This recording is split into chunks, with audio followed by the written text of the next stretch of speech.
Vinyl Pygmies. Today I have the grim task of reviewing the Beatles' final album, Let It Be, from 1970.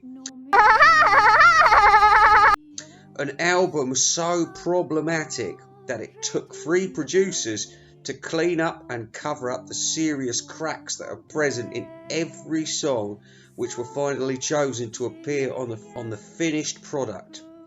The songs for the most part are shit, but it is saved by the inclusion of the iconic title track, Across the Universe and The Long and Winding Road. Who is it?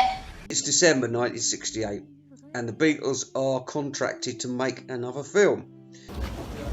Filming what? So the concept of filming a documentary, the making of a new Beatle album, is agreed. The resulting mess was filmed by yuppie Michael Lindsay Hogg from January to April 1969. And it was a horrible mess. Badly filmed, poorly edited, directionless, and just downright shabby in every respect. The fact that John and Yoko are in the studio off their nut on heroin and George is grinning like the village idiot due to his lysergic acid intake make for some cringe-worthy viewing, not to mention McCartney has got his kids running around the studio like it's a playground for their feral antics. I'll play, whatever you want me to play, or I won't play at all if you don't want me to play. All in all, the movie is not only messy, but it's also boring. It has to be said that this type of film was never an easy thing to make for years, and it wasn't until the 1980s that we saw some of these rockumentaries made a lot better, even though you're always going to get a certain amount of contrived behaviour on them. I mean, it's never going to be, this is what it's really like, it's most of it's bullshit, including Let It Be. I mean, God bless you. It's too late for that. But thank you. As for the album, hit brick wall after brick wall before the whole idea was shelved. Abbey Road was released and then the Beatles split up.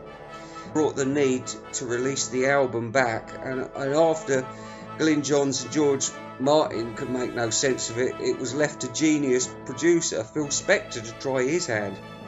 To be fair, he did save it. He had to lay on a heavy wall of sound, which some people didn't like, including Martin, who was obviously jealous and sneeringly dismissed Phil Spector's achievement by saying, and I quote, "Produced by George Martin, overproduced by Phil Spector."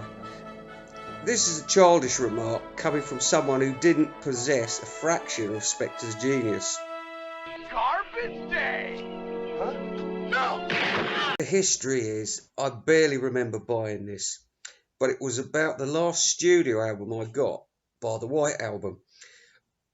Would have been early 1982, I think. I got it in Max Records, and like the film, it left a hollow impression on me. Invisible rays, tip of the day. Only available in stereo, so that's your only choice, but I'm going to give you a choice for something else. If you're going to choose this album or the Let It Be Naked, go for this one. Don't even go near Let It Be Naked, it's shit.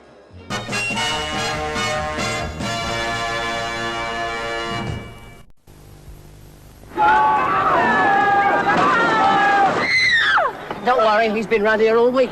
Chuck him some crisps, that'll keep him quiet.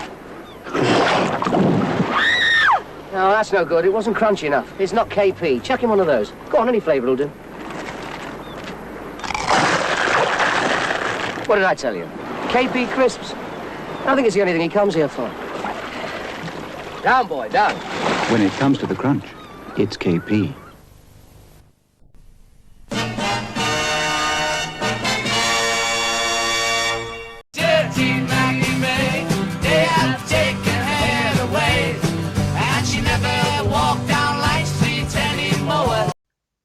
horrible dirge. Not even a song, just shit. Garbage day! Huh? No! Like a rolling stone. Like a rolling stone. Total crap.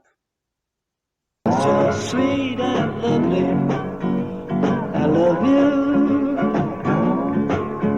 Fate is too kind for this.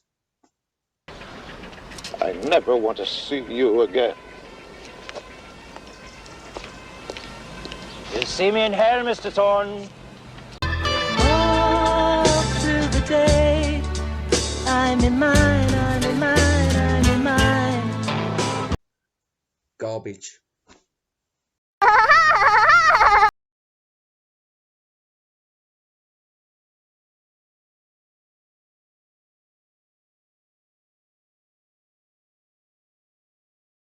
More audio bullshit preceding this track. A stupid and childish song that should have never have seen the light of day.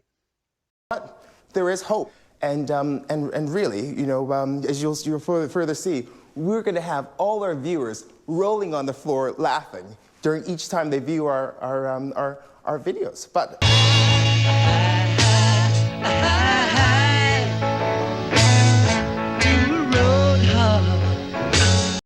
Not one to hate a John track, but he must have been chasing the dragon when he wrote this monstrosity.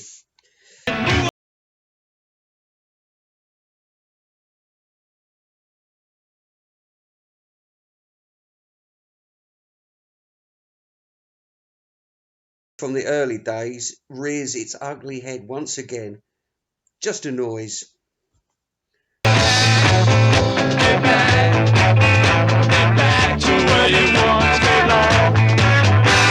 So the Beatles, all peace and love, right.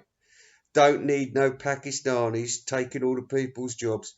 Sorry, but I'm amazed that McCartney gets a free pass for this racist shit.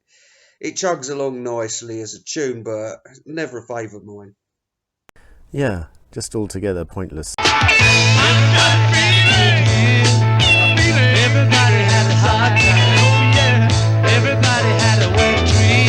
John and Paul work well together on this, and I like it a lot. Everybody's had a hard year. Everybody let their head down. Everybody had a wet dream. Oh yeah, oh yeah, oh yeah.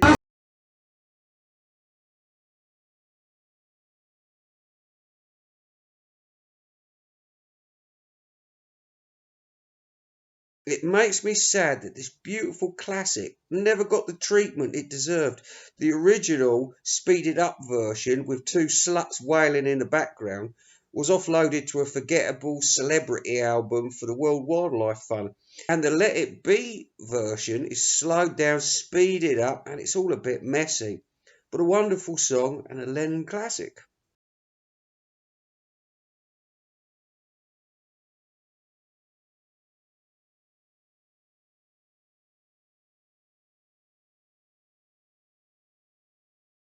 High point for Paul. Everyone I know loves this song, me included.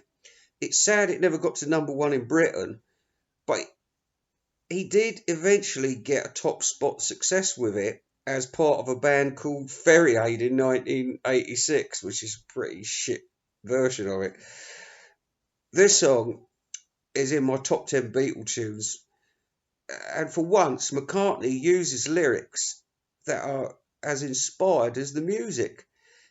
And this classic will be around after many of the Beatles tunes have been forgotten to history.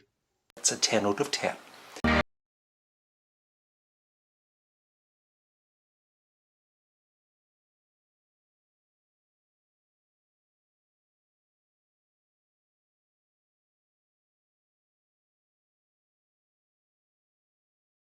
Spectre, this beautiful but melancholy song was given a new life after strings and angelic choirs were added. It was the Beatles' final single in the US and hit the top of the charts in 1970. McCartney complained that the arrangement was over the top and continued to slag it off until he helped to get Let It Be Naked released in 2003. The stripped down versions are as crap as the original film songs. That's why Spectre was called in. Naked would never have been accepted to the record buying public in 1970. So why rip people off in 2003? By the way, I love the lyric, "The wild and windy night that the rain has washed away had left a pool of tears, crying for the day." Oh, it's beautiful. It's beautiful and a fabulous song. It's a 10 out of 10. Let It Be is not a real album. It's a feast of scraps, and I will never listen to it. The only tracks I need are on the Blue album, and that does for me. A pathetic ending to the story of the Beatles, and I'll give the score 3 out of 10 for this album, and it's just for the 3 outstanding tracks. Goodbye.